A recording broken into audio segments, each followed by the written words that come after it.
Et Ruth, elle était pauvre. Elle ne portait pas des habits de luxe. Elle allait au travail en babouche. Les autres avaient des talons. Mais le patron de la société où elle travaillait a posé ses regards sur elle. Alléluia. C'est ce qu'on appelle la faveur. Devant les filles qui étaient vierges, qui étaient là, les filles qui étaient juives, qui étaient là, qui étaient de bonne famille, qui étaient bien éduquées, qui allaient tout le temps au temple, qui étaient tout le temps, comment on appelle ça, à l'église. Quand elle est venue, elle les a dépassées à cause de la faveur. Amen. La faveur n'a rien à voir avec ancien converti ou nouveau converti. Il faut comprendre ça. Amen. La faveur n'a rien à voir avec la durée de la conversion. C'est pourquoi il faut faire attention. La durée n'a rien à voir avec la durée dans la foi. Une jeune sœur peut arriver et puis un frère part. Même un frère que tu souhaites, pour qui tu pries, part, Dieu décide d'amener à quelqu'un d'autre, à quelqu'un d'autre. Ça peut arriver. Et ça arrive souvent. Donc il faut comprendre que la faveur, c'est vraiment quelque chose de particulier. Alléluia. Maintenant, il y a une autre chose que nous allons essayer d'aborder. C'est la faveur des hommes. Il y a la faveur de Dieu, mais il y a la faveur des hommes. C'est quoi la faveur des hommes? C'est lorsque Dieu touche le cœur de quelqu'un. Regardez ce qui s'est passé avec Esther. On dit que Vashti était la plus belle femme de son pays. C'était la plus belle. Le roi l'avait épousée. Est-ce que vous voyez un peu? Mais Dieu, pour favoriser Esther, a provoqué un incident. Vashti, qui était la femme du roi, la plus belle du pays, a manqué de respect au roi. Et une situation de crise s'est installée. On a dit au roi, tu ne peux pas garder une femme qui t'a déshonoré. Ça devient l'enseignement sur Vashti a perdu sa place de reine parce qu'elle n'a pas maintenu l'honneur du roi. Il faut savoir maintenir l'honneur de l'autorité. C'est important. Elle a été déchue de son rôle, exclue de la cour du roi. Je ne sais pas si on lui a laissé les choses qu'elle avait, ses bijoux et tout, mais c'était fini pour elle. Une seule attitude, elle a manqué d'honorer le roi. Et elle a été exclue. Pourquoi? Parce que Dieu voulait favoriser Esther. Et quand Esther s'est retrouvée lorsqu'il fallait choisir une femme, vous imaginez au Gabon, on dit que le président doit chercher une femme. Et dans toutes les provinces, on fait un concours de Miss. Vous imaginez, le concours a duré 3 ans pour trouver une femme au roi. 3 ans. Alléluia. Chaque fille qui passait chez le roi devait faire 6 mois d'entretien de la peau. Mais, quand vous lisez l'histoire, on dit que Esther avait trouvé grâce aux yeux de l'eunuque qui gérait les filles. L'eunuque avait, parce que l'eunuque c'est lui qui choisissait les femmes au roi. Il avait juré dans son cœur. Il ne connaissait pas Esther, il n'était pas parenté. Mais il a juré que celle-là, ce sera la femme du roi. Alors j'aimerais que vous soyez comme ça. Je vous la vie. Ça veut dire que tu vas passer le bac. On regarde les moyennes, tu es échoué. Mais pendant la délibération, il y a un enseignant qui dit, je jure que l'enfant ne doit pas l'oublier.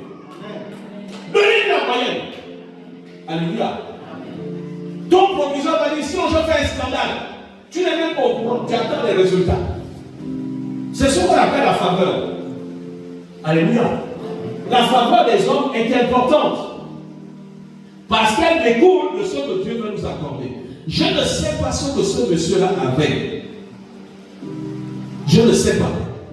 Je ne sais pas ce que ce monsieur-là, l'eunuque avait avec Esther. Regardez dans Esther 2, 17, notez. Le roi aima Esther plus que toutes les autres femmes. Vous savez, aimer c'est une faveur. Quand un homme décide de t'aimer après avoir rencontré plusieurs femmes, c'est une faveur. Je ne parle pas d'aimer en désordre. Je ne parle pas d'aimer parce qu'il veut coucher avec toi. Je parle d'aimer parce qu'il veut t'honorer. Ça, c'est le vrai aimer. Parce que je t'aime, je vais faire de toi ma femme.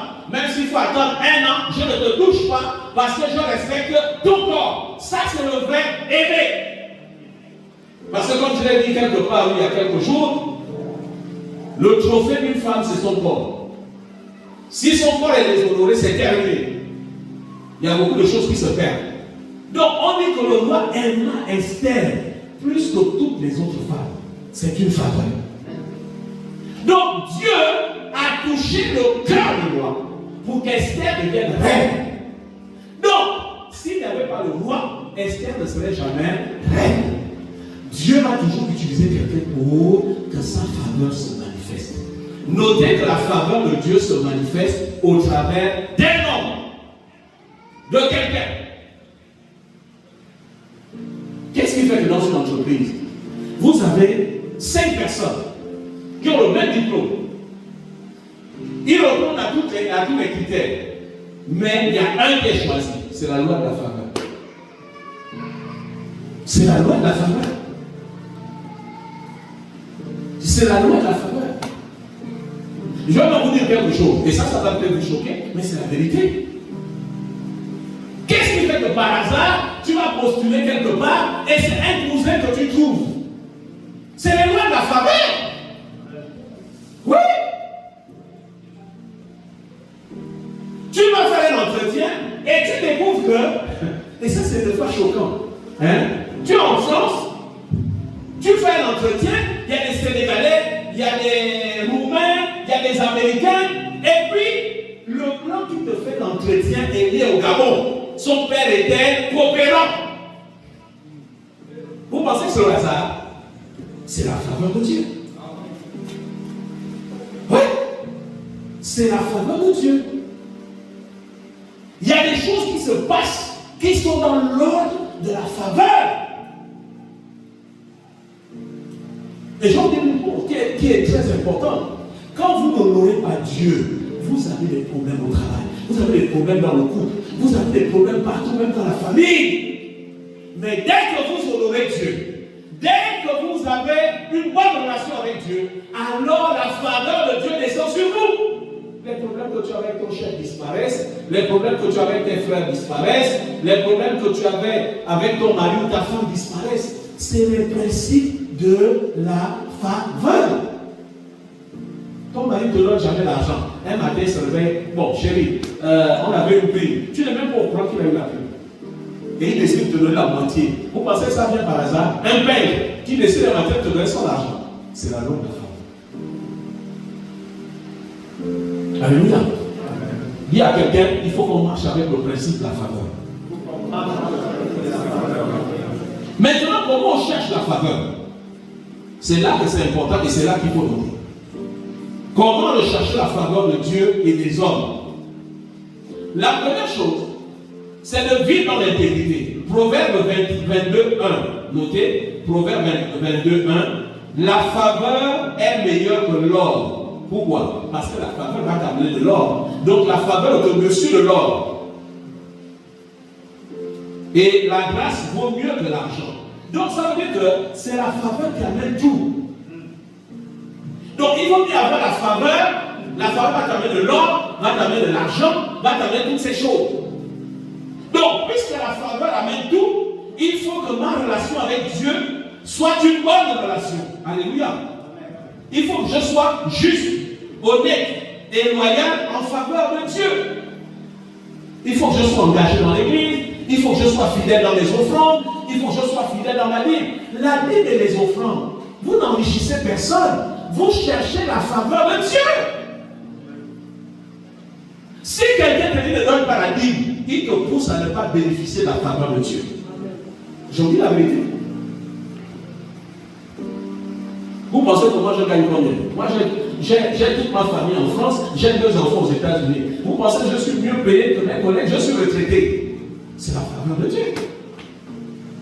Quelqu'un a déjà calculé combien ça va me coûter par mois tout ça? Et puis je voyage tout le temps avec la pension. C'est la faveur de Dieu. C'est pourquoi je suis là. Je peux bien aller passer du temps avec ma femme qui a froid parce que là-bas c'est l'hiver. Mais je suis avec vous dans la chaleur. Pourquoi?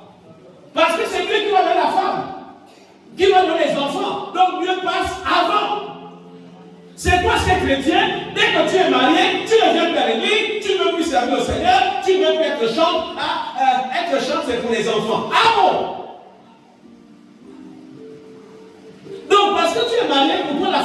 s'arrête là. Mais est-ce que tu sais ce que Dieu te donne en plus?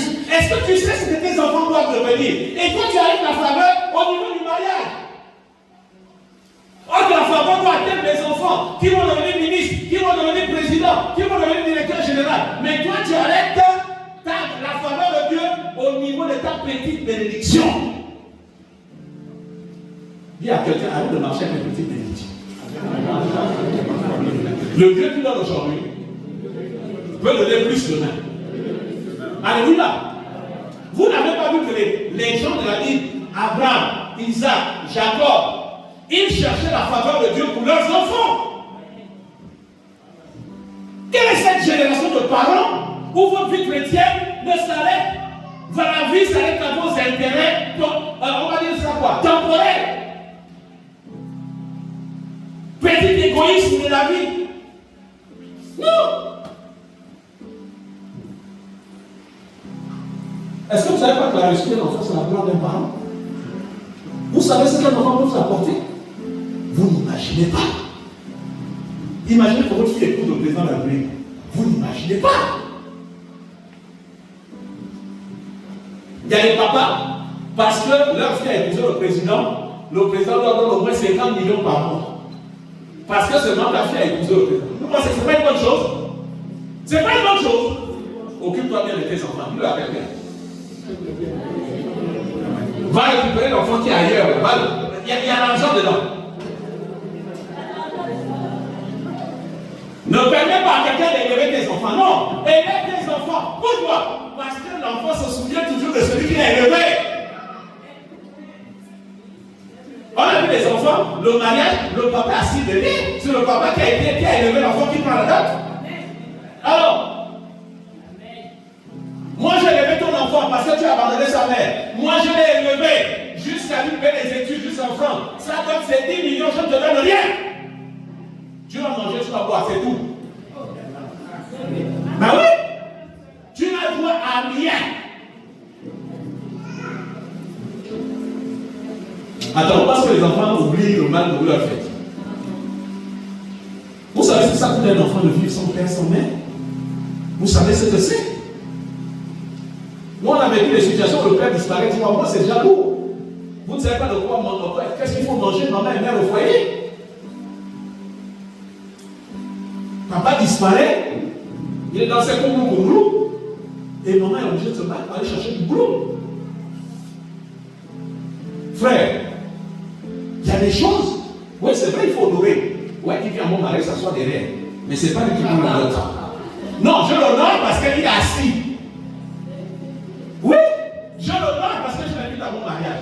Mais c'est pas lui qui m'a élevé, je dois honorer celui qui m'a élevé.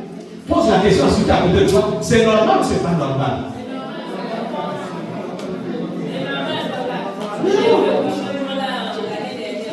Il n'y a pas de péché en cela.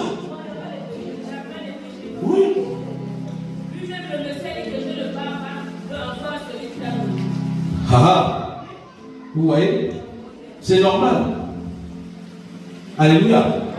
Regardez le proverbe 11, 25. Le proverbe 11, 25. La Bible dit ceci. L'âme généreuse sera rassasiée, et celui qui arrose sera lui-même arrosé. Donc, on a vu que la première chose, c'est d'être intègre avec Dieu. Soyez fidèle. Paye tes livres, paye tes offrandes, aie une bonne relation avec Dieu. Si tu as un don, un talent que Dieu t'a donné, viens servir à l'Église. Donne à Dieu la gloire.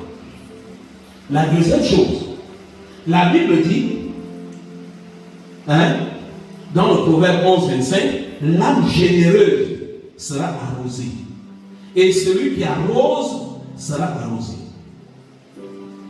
La Bible nous montre ici que la faveur, on la recherche aussi chez les hommes. La faveur. Il faut savoir servir. Et là, je vais dire quelque chose, que Dieu me donne du temps. Est-ce que vous savez que, notez bien le mot servir, ne manquez jamais l'occasion d'aller servir. Une sœur accouchée à l'hôpital, allez l'aider. Allez lui rendre service. Il y a un mariage quelque part, dans l'église, chez les voisins. Tu sais faire, va servir.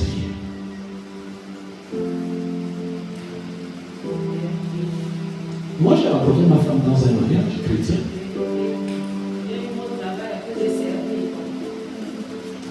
J'ai rencontré ma femme dans un mariage. Elle est en train de servir le Seigneur. C'est un ami de l'USTL qui m'a dit, voilà, il y a quelqu'un qui se marie, accompagne-moi. Et c'est là que la connexion s'est faite. J'ai apprécié la jeune sœur innocente. Elle ne savait pas que le monsieur avait des intentions. Elle pensait que c'était la communion fraternelle. Alléluia. Allez servir.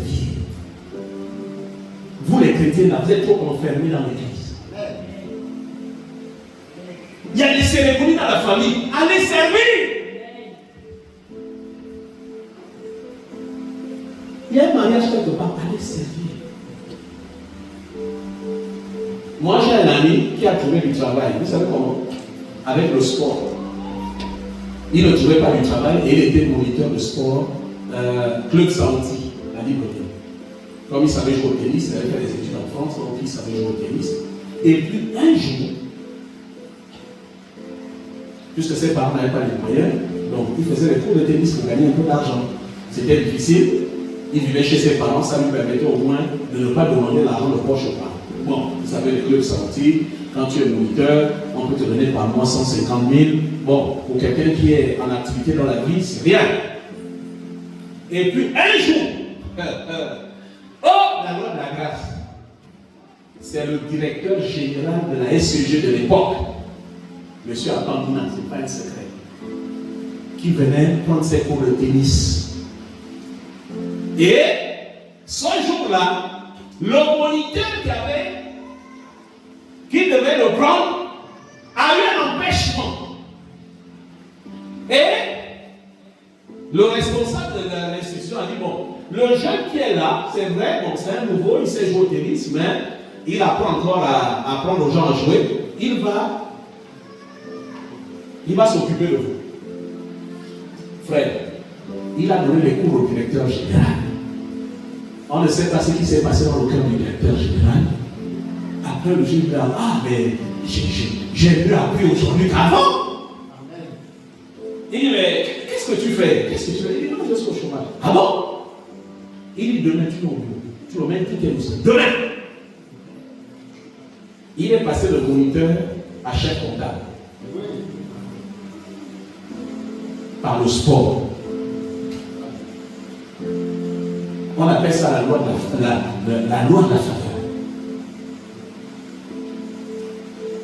Alléluia. Il faut savoir servir et bénir.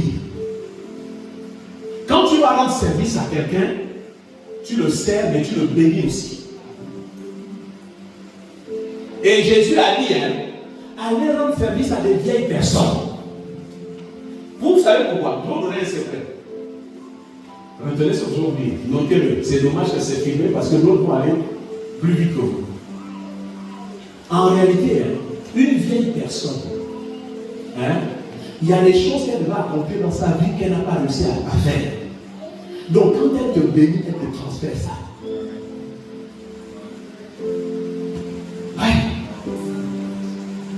Oui. Sauf qu'aujourd'hui, là, c'est une loi spirituelle. Vous voyez les vieilles mamans au quartier là, faites-leur à manger. Allez donner. Même si elle a abandonné les enfants, allez donner. Elle va te dire, ah, ma fille, je n'ai pas eu d'enfant. Si vraiment Dieu peut trouver le ventre, sœur, tu nous avons les trouver. Parce que les enfants qu'elle aurait dû avoir, elle va te le communiquer.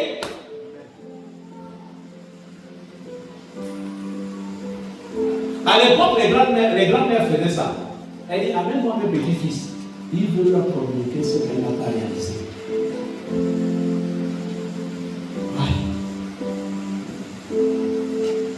Beaucoup de chrétiens se sont arrêtés sur le fait de servir Dieu. Mais ils ont oublié que la faveur a pour principe, Dieu choisit un homme pour te bénir. Donc, on dit, je n'ai pas le temps. Ah, ça n'a qu'à rester comme ça. Ah, espère comme moi. Oui. Dieu regarde. Dieu regarde. Dieu voit. Alléluia. Apprenez à intervenir dans les choses que vous n'avez pas dans la vie. Ce que je vous dis, ce sont des lois. Nous, on a pratiqué ça. Moi, je vous dis la vérité. Il n'y a pas de secret. Moi, j'ai payé des études à l'étranger pour les enfants qui n'étaient pas mes enfants. On n'a aucun lien de parenté. Simplement parce qu'on était en Christ. J'ai payé des études à l'étranger pendant 3 ans à 2 enfants. Ce sont des filles. Parce que j'aime bien mon épouse. Comme Dieu nous a parlé des filles, on a déjà nos enfants, on peut s'en occuper. On va s'occuper de l'autre coup. Je l'ai fait. Attends, vous êtes étonné que mes enfants en France sont la bourse française. Mais parce que j'ai investi. J'ai investi. Oui. Et Dieu a converti ça en faveur sur les enfants. Oui. Oui, l'enfant de la voisine qui ne mange pas parce que donnez à manger. Il y a la nourriture que vous mettez à la poubelle quand les enfants viennent manger. Donnez à manger. L'enfant là, un jour, se souviendra de vous.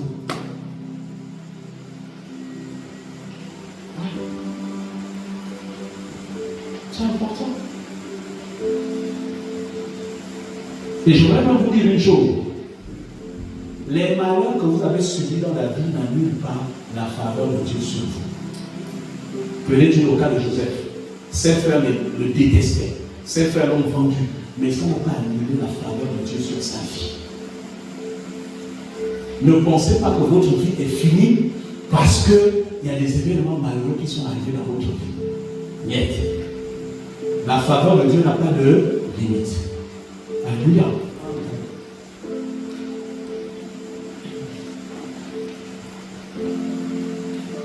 Donc celui qui sera arrosé sera lui-même arrosé. Comment chercher la faveur? Chercher la sagesse et la connaissance. La sagesse attire le respect et la faveur. Regardez le proverbe 8:35. Car celui qui me trouve a trouvé la vie et obtient la faveur de l'Éternel. Le proverbe 8:35. Celui qui me trouve a trouvé la vie et obtient la faveur. Je vais dire quelque chose là-dessus. Quelqu'un qui ne connaît rien ne sert à rien. Quelqu'un qui ne connaît rien ne sert à rien. Ça, c'est la loi numéro 1 pour être pauvre. Si tu ne connais rien, tu ne sers à rien. Tu peux être la plus belle femme, tu ne sais pas préparer, tu ne sais pas balayer, tu ne sais pas t'occuper de la maison, etc. On va te mettre dehors. Bravo. Qui ne connaît rien ne sert à rien. Donc, ça veut dire que dans la vie, il faut savoir être utile. Ça, c'est un secret que je vous donne. Il faut savoir être utile. Je veux me marier. Qu'est-ce que je peux apporter à un homme qu'une autre femme ne peut pas lui apporter? Ah, les filles qui ne sont pas pour marier, je suis en train de donner des clés. Alléluia. Oui. Qu'est-ce que je peux apporter? Sachez être utile. Alléluia. Il faut que les gens connaissent votre style de vie, votre façon d'être, votre façon de vivre. Ne restez pas enfermés. Pourquoi? Parce que quelqu'un peut venir te rendre visite et puis la façon que tu vis, c'est ce genre de femme qu'il cherche. Quand tu regardes la décoration de ta maison, il voit comment les choses sont bien placées. Il dit, oh mon Dieu, si j'avais une femme qui savait décorer comme ça. Le cœur a déjà franchi. La faveur est en train de travailler. Alléluia. Ah, la façon qu'elle garde ses enfants, la façon qu'elle habille ses enfants, la façon qu'elle éduque ses enfants. Ah, mon Dieu, si j'avais une femme comme ça, elle s'occuperait bien des enfants que j'ai fait avant, vraiment.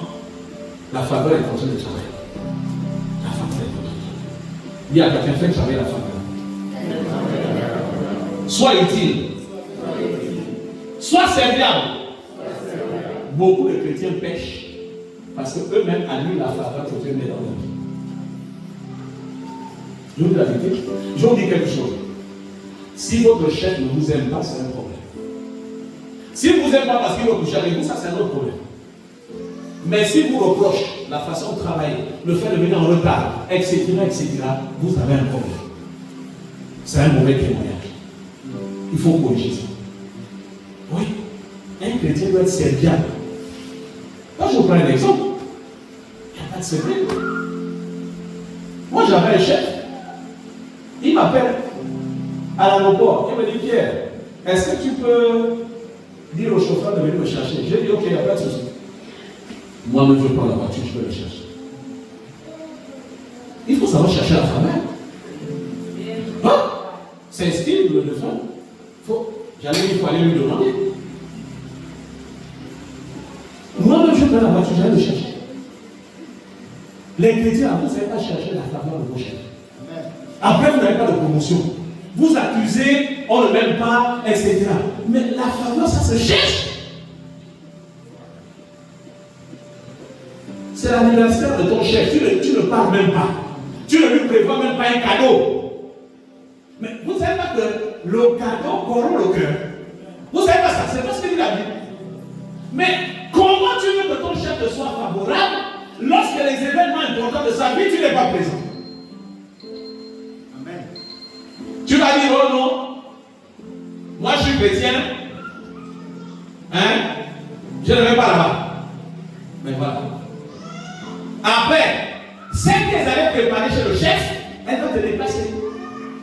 Celui qui allait chercher la boisson, qui est venu offrir une bouteille de vin ou de liqueur au chef, il aura la promotion. Dieu ne t'interdit pas d'offrir une bouteille de vin ou de liqueur. Dieu te demande de ne pas boire. Ce n'est pas la même chose. Donner à boire à quelqu'un, ce n'est pas un péché s'il aime boire. Vous voyez les faux enseignements que les gens ont reçus. Oh, je ne dois pas toucher la bouteille de bière. Ton père t'envoie acheter la bière, tu dis je ne touche pas. Mais qui va te bénir? Qui t'a enseigné que aller acheter la bouteille de bière à ton père, ton grand-père, ton oncle, c'est un péché? Vous voyez? Ça, c'est le christianisme qui a rendu les gens maboules. On va dire, oh, je prie, je jeûne, et Dieu n'exauce pas mes prières. Mais c'est toi-même qui annules tes prières par ta façon d'être.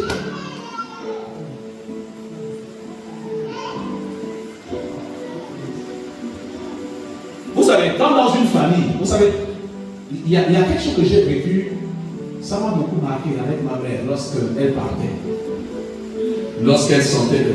Et il y avait des jours où elle est là, elle dit, appelle-moi tel, il a qu'à m'amener, qui m'achète une bouteille de jus.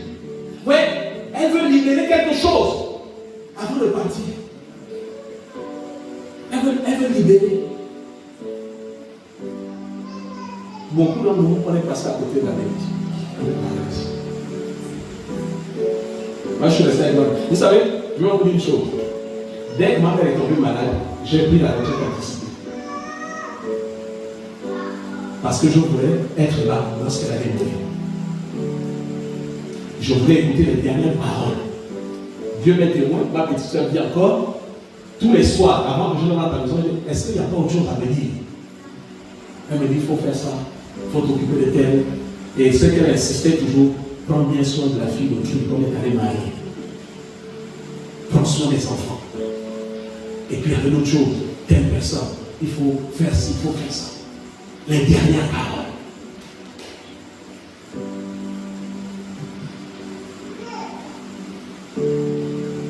Rendez-vous utile dans la vie. Rendez-vous utile. Même avec votre travail, soyez utile aux gens. Utilisez votre travail pour chercher la bénédiction. Il ne faut pas être là pour dire, ah, l'heure est passée, moi je m'en vais. Non, il y a une femme à l'hôpital militaire, j'ai oublié la vérité. Il manquait du sang. La femme avait déjà fermé. J'ai dit, madame, pardon. Pardon. Je ne sais pas où aller. Je ne sais pas ce qui. Elle avait déjà fermé, elle partait déjà. Elle était même déjà partie. J'étais là, je me disais, mon Dieu, je suis en danger. Il faut aller affronter, on appelle ça comment? Les embouteillages, pour aller chercher le sang à l'hôpital général. Je ne sais pas ce qui s'est passé. Elle a fait venir. Et elle m'a dit, je ne sais pas ce qui m'a fait revenir, mais je suis obligé de vous servir. La loi de la faveur. Elle m'a dit, les autres papiers, tu m'amènes ça demain, parce qu'il y a des papiers à signer, machin et tout. Elle m'a dit, je te donne le sang, demain matin, tu m'amènes le reste des papiers. Elle m'a donné le sang sur le champ, et après elle est partie.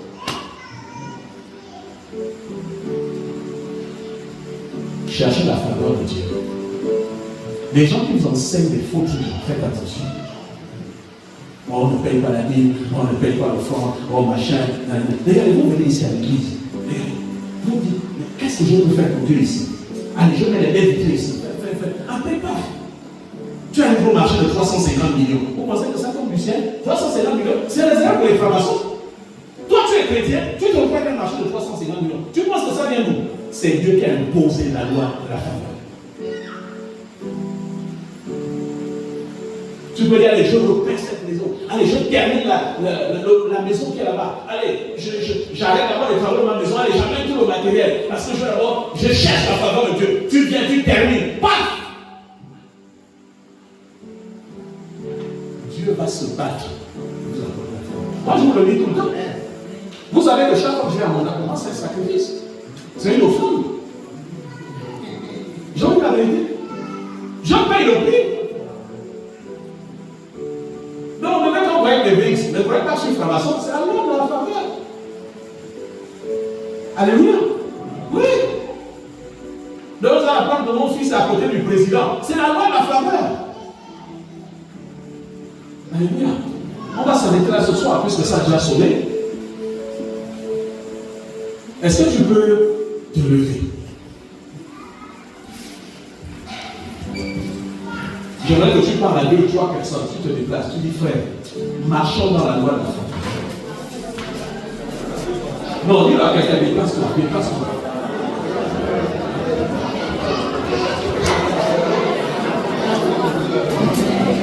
Honorer ses parents, c'est la façon de chercher la loi, c'est la façon de chercher la faveur.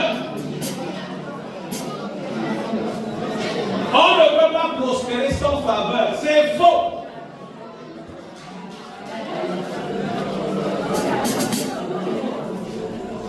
Dis à quelqu'un, sois fidèle dans tes engagements, sois fidèle dans ta vie.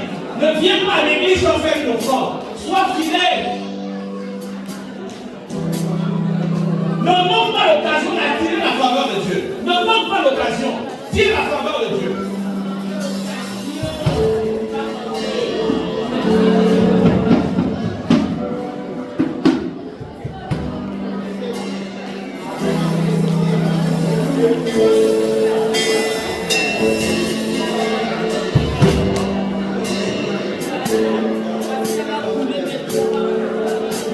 Dis à quelqu'un aussi de bénédiction.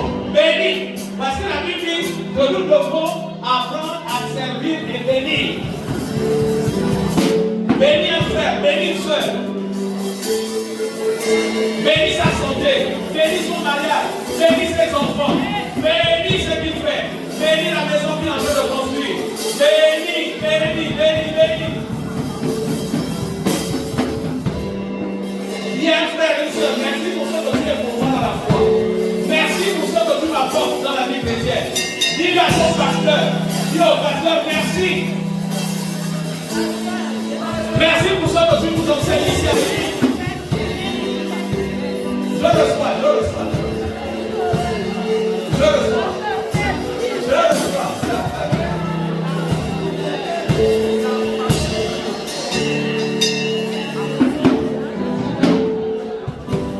Alléluia.